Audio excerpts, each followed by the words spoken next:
तो जी। तकरीबन आप कह रहे थे 15 से 16 टन जो है इसकी प्रोडक्शन नॉर्मली एक नॉर्मल फार्मर ले सकता है। और इसकी कैलकुलेशन अगर हम लोग करें तो तकरीबन 100 रुपए किलो के हिसाब से भी इसकी कैलकुलेशन करें ना, तो 12 से 14 लाख आराम से आप कमा सकते हैं। उसके बिस्मिल्लाहिर्रहमानिर्रहीम। लिए अस्सलाम वालेकुम नाज़रीन, मैं हूं मियां मुनव्वर हुसैन। आप देख रहे हैं एग्रीकल्चर इन्फो पीके। नाज़रीन, आज मैं मौजूद हूं अब्दुल हकीम तहसील व ज़िला खानेवाल पंजाब के अंदर मौजूद हूं। तो यहाँ पे हमारे साथ मौजूद हैं चौधरी माजिद इमरान साहब, जो कि वेजिटेबल के बहुत अच्छे ग्रोवर हैं और पैदावार लेने की बहुत ही महारत रखते हैं। तो इनके फार्म पे स्ट्रॉबेरी काश्त की गई है, और स्ट्रॉबेरी का जो मुकम्मल तरीक़ाकार है, इसको कैसे काश्त किया जाता है और कितनी पैदावार है और टोटल इसका कितना खर्चा है, तो वो आज हमें आगाह करेंगे जी। अस्सलाम वालेकुम सर, ये आप बताएं कि इसको आप कैसे काश्त करते हैं जी?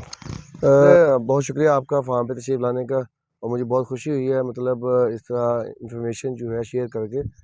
काश्त का सर तरीक़ाकार इसका ये है कि इसकी तकरीबन पंजाब में जो हमारा ये इलाका है इसमें तकरीबन 10 अक्टूबर से लेके 10 नवंबर तक काश्त इसकी हो सकती है। ठीक ठीक है। है, हमने इस मल्चिंग की हुई है, इस पे ठीक है। काश्त की हुई है।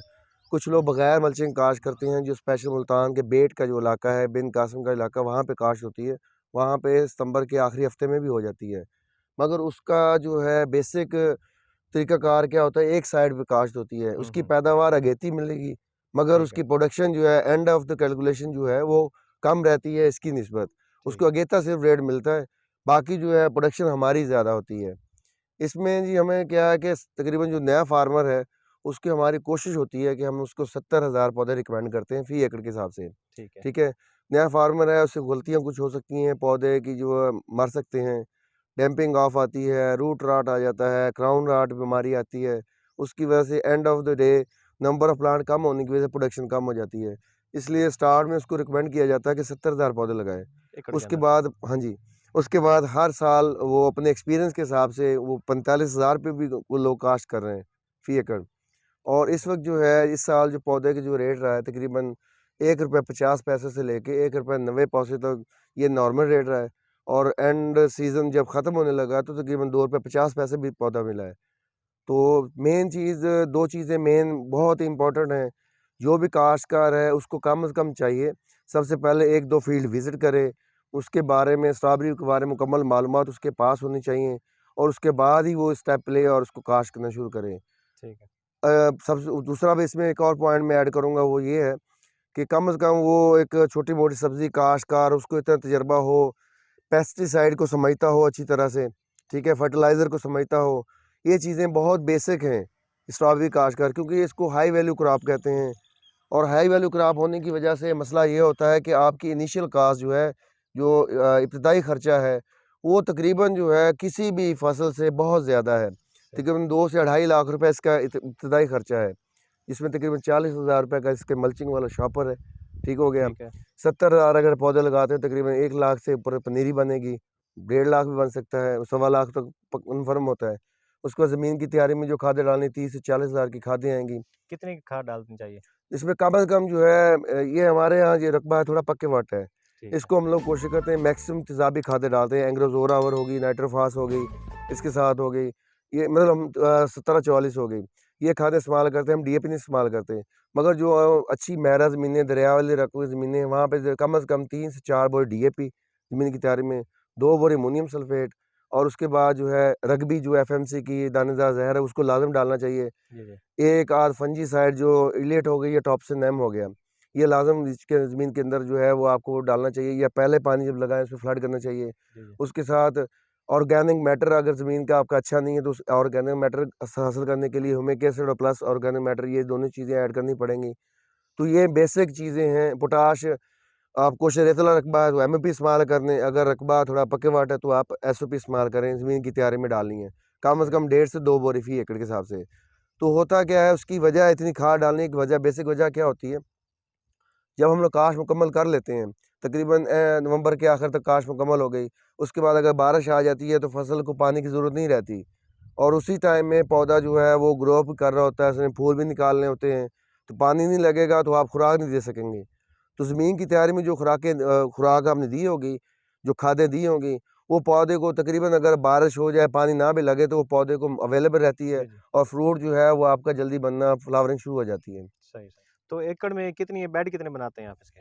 ये देखें जी, ये जो आपके सामने ये देख रहे हैं, ये ओवरऑल ये सब देख लें, जी, ये तकरीबन 18 इंच बेड है और 18 इंच की नाली है इसकी, ठीक है? ठीक है, उसके हिसाब से तकरीबन 62 से 63 तकरीबन बेड बन जाते हैं 1 एकड़ में, ठीक। ठीक है?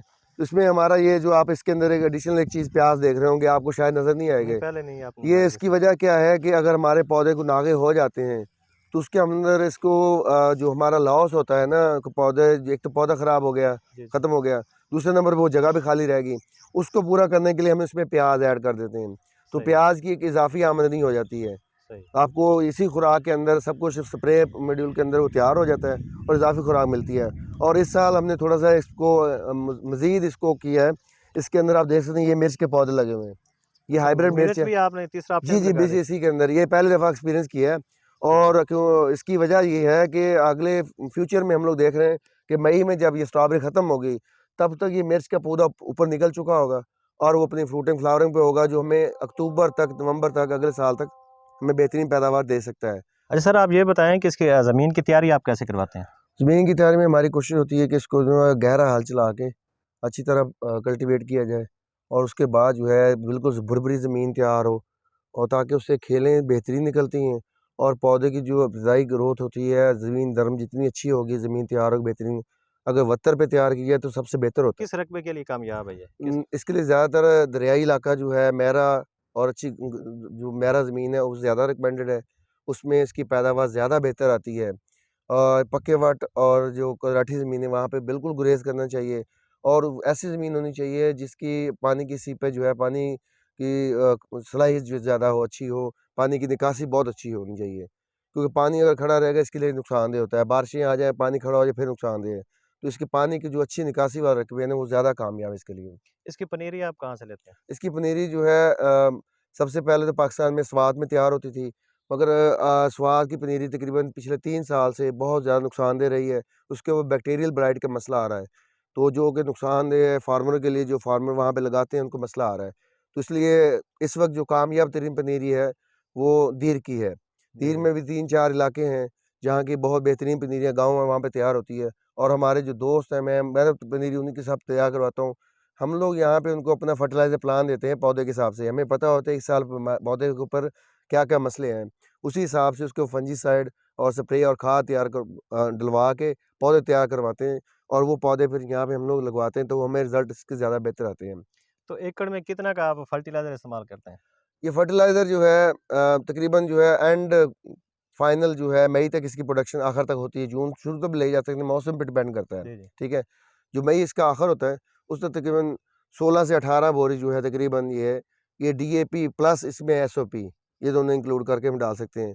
मगर कुछ फार्मर जो है जो स्मार्ट फार्मर्स हैं, वो लिक्विड फर्टिलाइज़र भी ज़्यादा इस्तेमाल करते हैं। खाली डीएपी और एसओपी पे भी भरोसा नहीं करते, इसकी जब लिक्विड फर्टिलाइज़र डालते हैं, क्योंकि शुरू में जब रेट ज़्यादा अच्छा होता है तो हमारी कोशिश होती है कि हम मैक्सिमम लिक्विड फर्टिलाइज़र इस्तेमाल करें। पौधे को अवेलेबल जल्दी होती है और जो फ्रूटिंग है उसकी ज़्यादा अच्छी रहती है, साइज़ मेंटेन रहता है। सही। अगर आप कुछ चीज़ें हैं, कुछ खादें हैं जो बर्फ़ पौधे को ना मिलें, तो पौधा खुराक की कमी की वजह से साइज़ छोटा कर जाएगा और साइज़ जो है मार्केट डिमांड से पूरा नहीं होता। तो पानी आप कितने दिन के बाद इसको लगाते हैं? पानी जो आजकल जो आप टेम्परेचर आपके सामने है, आज 38 टेम्परेचर एक्सपेक्टेड है, जी, जी। तो तकरीबन 3 दिन बाद पानी लाज़िम देना चाहिए। और बाकी जो है तकरीबन फरवरी तक इसको पानी जो है रूटीन के हिसाब से 15 से 20 दिन के बाद पानी लगता है। और दिसंबर और जनवरी में कोशिश करनी चाहिए पानी कम से कम लगाएँ और इसको गोडी करके खुश्क रखें, ताकि इसकी जड़ों के अंदर एक बीमारी आती है, क्राउन रॉट का मसला आता है, वो ज़्यादा नमी की वजह से होता है, वो मसला ना फैले। तो को नवंबर दिसंबर और जनवरी के 2 महीने में कोशिश करनी चाहिए कि जितनी गोडी कर सकते हैं, इसको सोखा दें, ताकि रूट जो है उसको फैलने के लिए ज़्यादा नमी की वजह से किसी किस्म की ब्लॉकेज ना आए और रूट जो है अच्छी तरह फैलें और खुराक सही तैयार लें। इसकी पैदावार कितनी क्या है टोटल? पैदावार आजकल जो है शुरू स्टार्ट में इसकी पैदावार तकरीबन 50 से 100 किलो होती है, तकरीबन जो ये पर डे की? पर डे जो है तकरीबन ये कह सकते हैं जनवरी आखिर और फरवरी के पहले हफ्तों में। उसके बाद तकरीबन बढ़नी पैदावार शुरू होती है। आजकल इसकी पैदावार जो मार्च, आज आप कह सकते हैं 15 मार्च है, तो उस हिसाब से कह सकते हैं कि 150 किलो से 200 किलो के दरमियान है और ये मई तक जो है एंड ऑफ मार्च ये 400 किलो तक प्रोडक्शन जाएगी इसकी। तो ठीक। तकरीबन आप कह सकते हैं 15 से 16 टन जो है इसकी प्रोडक्शन नॉर्मली एक नॉर्मल फार्मर ले सकता है। रकबे के हिसाब से, फार्मर की मैनेजमेंट के हिसाब से इसकी पैदावार बढ़ भी सकती है। इसमें कोई शक नहीं है, इसको पौधे बढ़ा सकते हैं। और इसकी कैलकुलेशन अगर हम लोग करें तो तकरीबन 100 रुपये किलो के हिसाब से भी इसकी कैलकुलेशन करें ना, तो 12 से 14 लाख आराम से आप कमा सकते हैं। उसके लिए 2-3 चीज़ें हैं रेट ज़्यादा लेने के लिए। अगर तो आप मार्केटिंग खुद करते हैं, अपना माल खुद जाके दुकानदारों को सेल करते हैं, तो आपके पास प्रॉफिट मार्जिन की ऑप्शन ज़्यादा होती है। अगर आप माल मंडी में सेल करते हैं, तो प्रॉफिट मार्जिन उसी रेशो के हिसाब से कम हो जाता है। क्योंकि हमारा ये फार्म जो है, हम लोग कोशिश करते हैं हमारा जो फ्रूट है, हम लोग खुद पिक करवाने के बाद फ़ौरन दुकानदारों को सप्लाई करते हैं, जिसकी वजह से हमारा प्रॉफिट मार्जिन दूसरे दुकानदारों की निस्बत ज़्यादा बेहतर है। जो लोग फार्मर की निस्बत जो लोग मंडी में सप्लाई करते हैं, वहाँ सेल होने के बाद फार्मर दुकानदार के पास जाती है। आखिर में हमारे नाज़रीन को आप क्या मैसेज देना चाहते हैं जो काश्तकार हज़रात हैं इस फसल के बारे में? इस फसल के बारे में मैं यही पैगाम देना चाहूँगा कि ये फसल है हाई वैल्यू क्रॉप। सही है। बहुत महंगी फसल है। इसका इब्तिदाई खर्चा 2.5 से 3 लाख कम से कम है। स्टार्ट का खर्चा सिर्फ लगाने का खर्चा। तो इसको लगाने से पहले आपको मुकम्मल मालूमात होनी चाहिए। आपका एक यूट्यूब चैनल ने एक बहुत मतलब एक कोशिश की है, अच्छी कोशिश की है कि मुकम्मल मालूमात पहुँचाई जाए।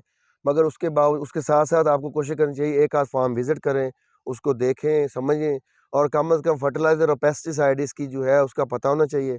उसके बाद फिर आप इसको स्टार्टअप लें और मेरी कोशिश यही होनी चाहिए मैं रिकमेंड करूँगा 4 कनाल से पहले ज़्यादा स्टार्ट ना लें। ठीक 4 है। कनाल पे आप कोशिश करें लगाएँ, उसके ऊपर मैक्सिमम जो है अपना एक्सपीरियंस जो है उसको हासिल करें और उसके बाद आहिस्ता-आहिस्ता जितना मर्ज़ी बढ़ा लें। तो नए फार्मर के लिए मेरी रिकमेंडेशन यही है कि 3 से 4 कनाल स्टार्ट लें, उसके बाद आप उसको बढ़ा सकते हैं।